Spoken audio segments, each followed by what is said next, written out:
Oh, laki. Grabe. Yan po yung isda.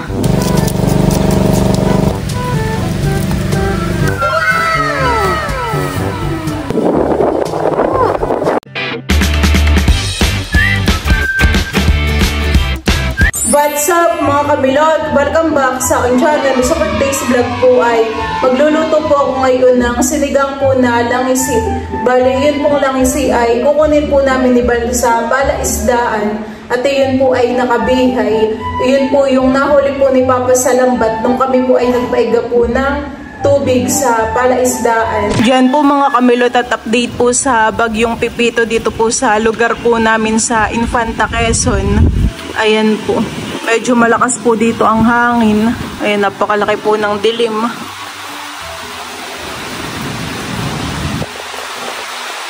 Ayan, unti-unti na pong pumapatak ang ulan.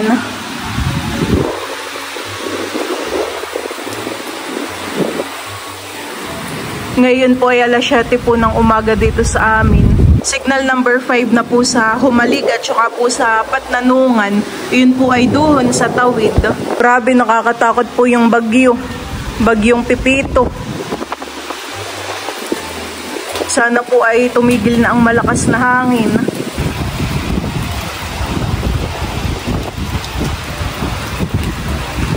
Diyan po mga kamilot at kami po ngayon ibalay papunta po sa palaisdaan.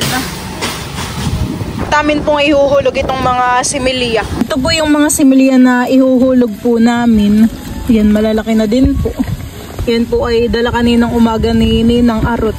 Yan po ay tataktak na po ni Baldian. Sabi po ni Papay din daw po sa side namin ihulog. Lakas ng hangin, han eh. Medyo malakas po ngayon ng hangin. Gawa po ng bagyong Pipito.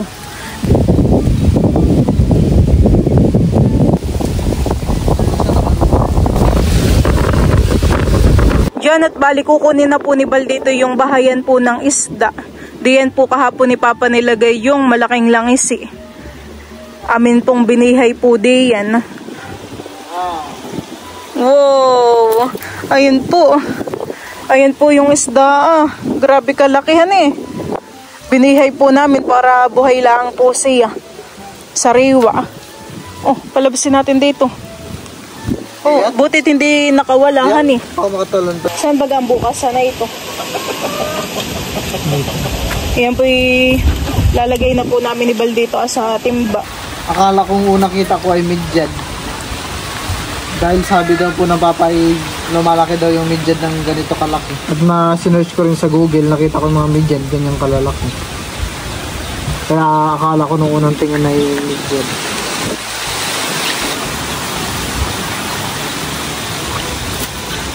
Po ay buhay na buhay han eh. Yan po ay dito ilalagay sa ating pang pinaglagyan po ng similya. Mahirap nga lang pong palabasin. Takot. Talagang kumakapit po yung tinik dun sa net.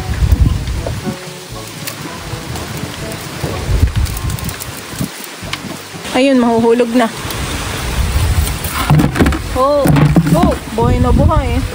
Nalindagan ito. Hugasan po muna namin iyang isda para po natatanggal yung mga kaliskis na natanggal.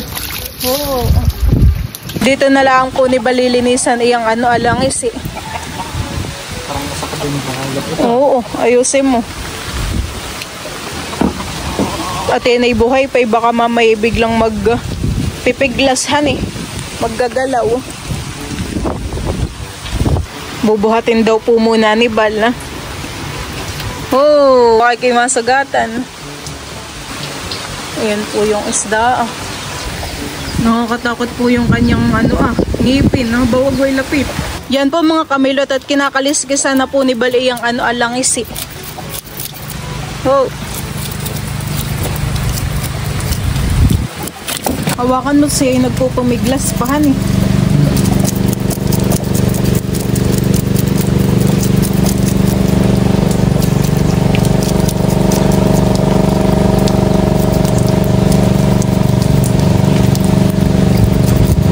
Maganda nga po pala kutsara ang pangkaliskis. Talagang nasasaidhan eh. pag malalaki ang kaliskis. Sa may bandang ulo bagay may kaliskis din han eh. Yung kabilang side po ay natanggalan na ni Bal ng kaliskis.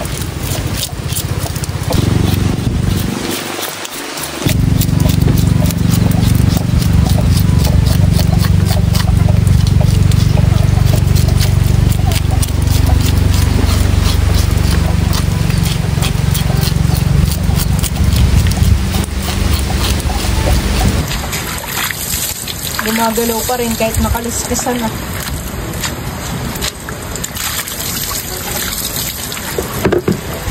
Palagpa.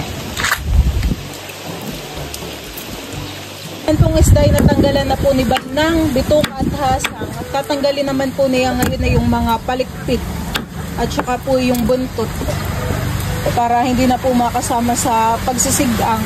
At yan pong isdang ayan ay amin pong isisigang.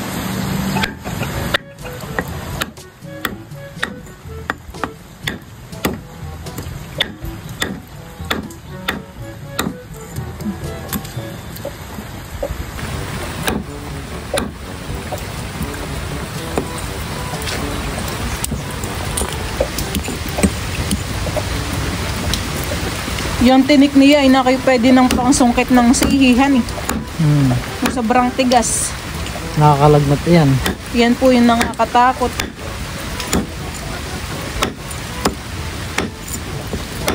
Kaya tinanggal na rin po ni Bal, no?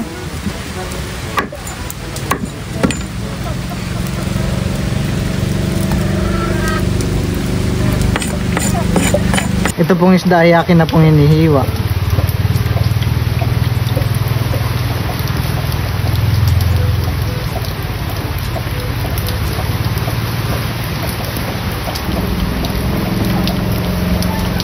Yan pong isda, hinahati na po ni Bal. Matigas yung tinik. Matigas. Kaya kailangan ng martilyo.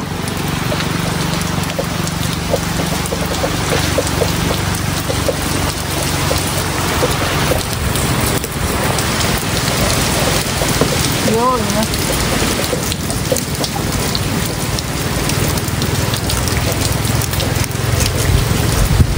Magkano kaya ang kilo ng ganayang langis sa palengkehan eh?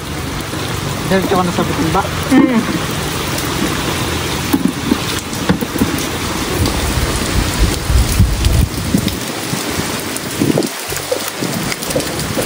Magtaba talaga. Tingin. May aplasihan eh. Ayun. Nabaki na po ni Bal yung ulo. Ayan, at ang tubig po ngayon dito sa ilog ay mataas. At ngayon po ay high tide. Ano, tara? Let's go. Buti at nalinisan na natin dito yung isdahan eh. Kami po ni Bal ay pauwi na sa bahay. Nakakatakot nga kapag ganitong malakas ang hangin at nahuhulog yung ibang palapahan eh. Ha? Tara. Takot sa manok yan.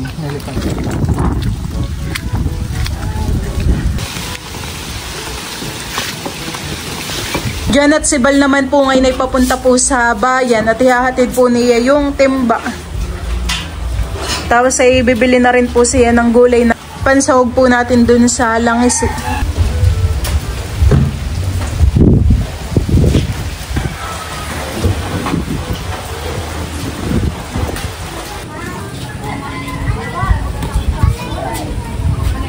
Po mga kamilot at bale, ito na po yung ating isda.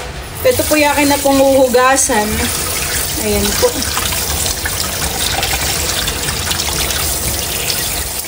Napakataba po at meron pong apla.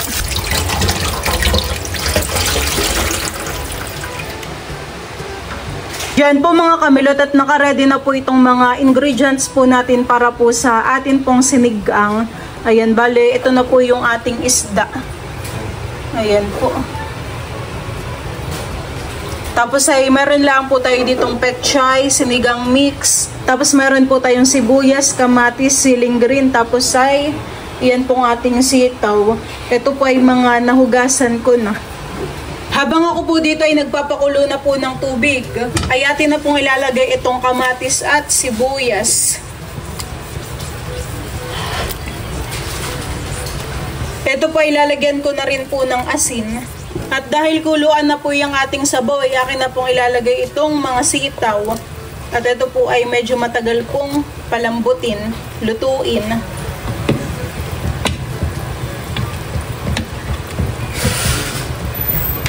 At ito po ay tatakpan ko laang. 12 seconds later. Bali yan po mga kamilot, at ito pong ating isda, akin na rin pong isasama dito.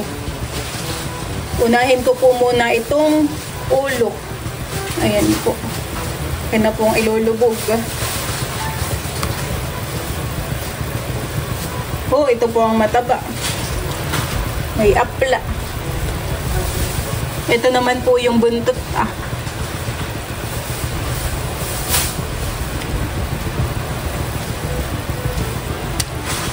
Ito pong isda ay akin lang pong ilulubog para po siya ay naluluto.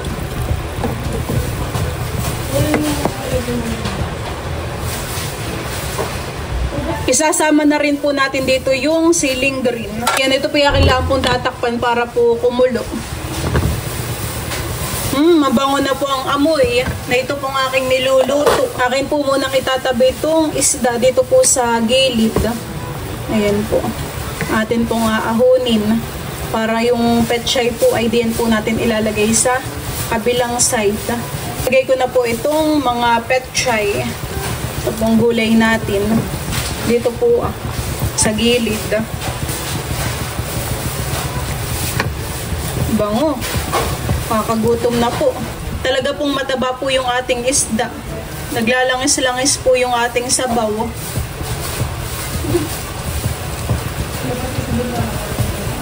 Ito pa ilalagyan ko na rin po ng sinigang mix. Ito po yung gagamitin po nating pang-asim dito po sa ating sinigang. Kailangan pong haluin dito sa ibabaw para hindi po madurog yung ating isda. Ayan po. Wow. Diyan po mga kamilot, at bali luto na po itong ating sinigang po na langisi. Ayan po. Atin na pong papatayin yung apoy. Wow. Ready na pong kumain. Ito na po yung ating isda. Napakalambot po ng laman. Ito po yung akin ang isasalin sa hawong.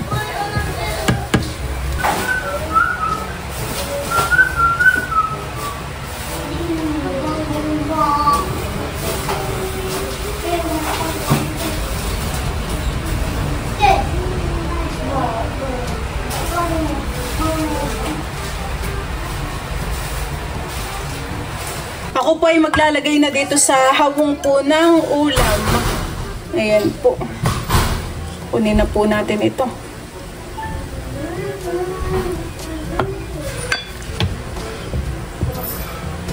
Lalagyan ko na rin po ito ng petchay.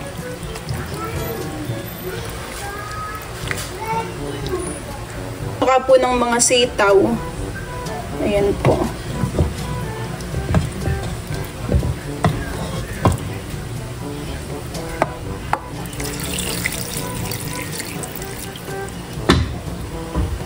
Po mga kamilot, at bali kami po ni Balay kakain na let's pray. Father, the Son, the Holy Spirit, Amen. Lord, thank you for this food. Bless it our body. Nourish it in Jesus' name. Amen. Kain na. Kain po tayo. Kain po tayo. Sila mama daw po ay maya-maya kumain. May isda pa may loob sa ilalim. Wait lang. Ang sarap ng sabaw na yan eh. Taba po ng isda. Kain na po tayo. Kain po. Nasun pati ng sabaw. Sibal po dito ay meron pong patis na may sili. Malinamnam po yung lasa. Gusto ko yung mata.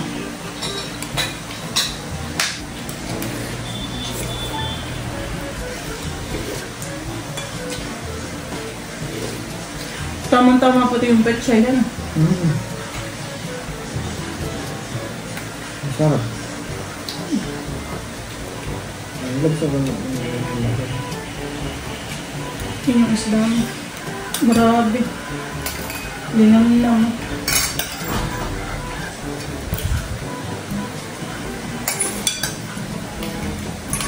Parang favorite ko na yung ganitong isda. Taba. Delikado nga lang yung tinikmihan eh. Kaya dapat ay titingnan na ito masyadong malaki.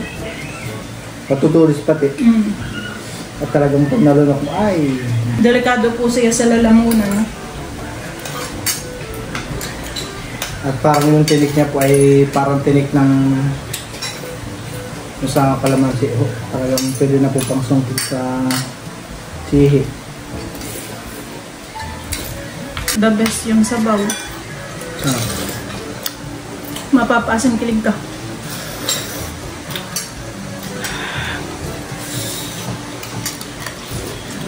Tamang-tama po yung sabaw na ito sa malamig na panahon, honey. Ngayon po ay may bagyo. Kanina po ay signal number 4 dito sa Infantay. Ngayon ay nag-update ulit ay signal number 3. Kaya nga butit yung mahaba. Tapos sa Humalig at Patnunungan po kanina ay signal number 5. Tapos ngayon 4. Grabe po talaga yung yung bagyong Pipito, honey. Sa Catanduanes at saka po sa Albay ay maraming mga nasalanta. Nakikita ko po sa Facebook. Nakawawa naman po sila at lalo na po magde-December na, magpapasko na po ulit. Kagabi po ay natulog ako sa fish pond. Lakas po na ng hangin. Ang delikado din na yung yung mga tabing dagat. Gawa ng malakas ang alon. Naabot sila ng alon. Yung iba pong nakita ko sa Facebook ay sila yung nag-evacuate na ay sa mall. Ayan, at bali medyo malakas pa rin po ang hangin dito po sa amin. Dito po sa Infanta Quezon ay signal number 3 po. Bali kanina pong umaga ay signal number 4 po dito. Thank you Lord at simula naman po kaninang umaga ay mahina laang po ang ulan. Tingat po tayong lahat sa bagyong Pipito. Yun pong aking buhok ay nililipay-lipay na.